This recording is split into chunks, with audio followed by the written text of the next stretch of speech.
On then to Vanessa, and what's the latest on Gaza, Vanessa? Basically, I would also just like to add on the immigration issue that the focus should surely be on preventing the wars that are causing the mass immigration from countries that are under attack by our governments in the UK, the US, and the EU. But the ceasefire basically began in Gaza this morning at 7 a.m. and will last 4 days. There should be a cessation of all military activity on both sides, a no-fly zone in southern Gaza, and a no-fly zone in northern Gaza between 10 a.m. and 4 p.m. only. 3 Palestinian prisoners to be released for 1 Israeli hostage.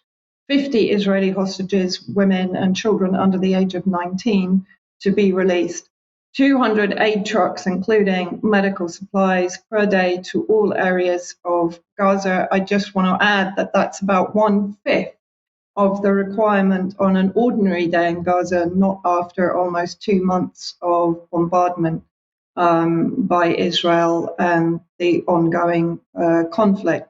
Entry of 4 trucks of fuel and cooking gas per day. Again, not nearly enough for the current situation. Now, my experience in 2012, during the first ceasefire after the Israeli aggression, Israel broke the ceasefire and actually led the most aggressive and savage bombardment of the entire campaign. This wasn't much different. The day before, or even the hours before, Israel was bombing intensively, particularly in northern Gaza. And the next is a video, basically, of IOF forces celebrating the mass bombing of Gaza just before the ceasefire came into effect. If you have the video, Mike.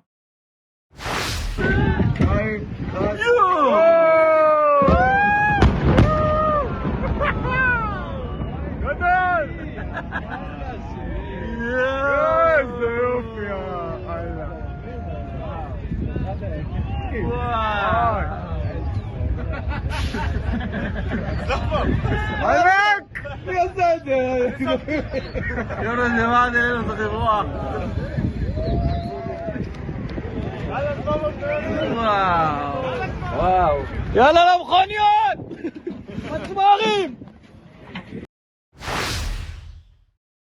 And the next video, Mike, if you have it, is just of Palestinians returning to their homes. They are encountering mass bodies decomposing that have been left there for some time, bodies outside the various hospitals that were under siege. So if you can just play the video just to show the devastation that people are returning to, if you have it, Mike.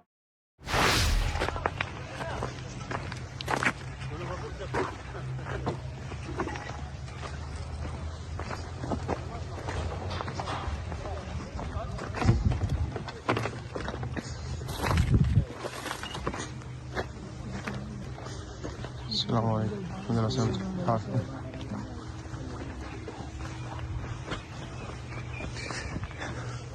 لا أظن أنه في شارع هنا في هذه البلدة يعني يخلو أو خلا من آثار القصف.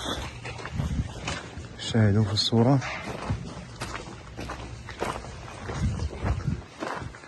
يعني يحتار الإنسان في أي منطقة يقوم بعملية التوثيق والتصوير.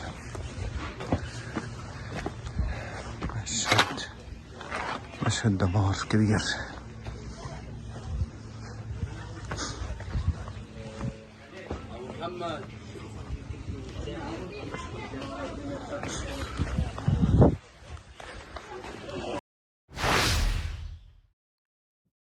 People have been reported to be fired upon if they're trying to go from South Gaza back to their homes in northern Gaza. So to some degree, the Zionist aggression is continuing despite the ceasefire.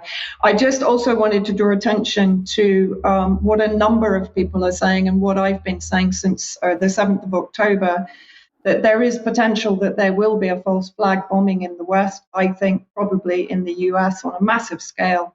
that would be blamed on some rogue Islamist creation of the intel agencies in order to deflect attention and equate Hamas with ISIS, to switch back public opinion, as happened in 9/11. And I would still reiterate that prediction. I'm not quite sure how it will play out, but I think those that want to escalate the violence may well generate some kind of orchestrated event. Okay, and well, the death toll then? The death toll stands at 14,854, among them 6,000 children. That's an image of the multiple mass graves that are now being created during the ceasefire. And if we move on, even in the West Bank, and remember in the West Bank there is no ceasefire. Since October the 7th, 3,130 Palestinians have been arrested, and there has been mass devastation and destruction in the various West Bank areas.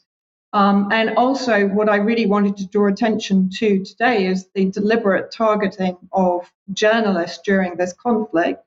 A few days ago, Israel deliberately killed Al Mayadeen's crew in South Lebanon.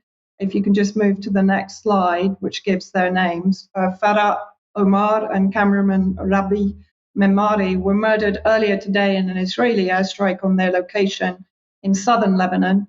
An Israeli warplane fired 2 rockets on their location immediately after they finished recording. And then also in Gaza, of course, we've seen the systematic killing of journalists and their families.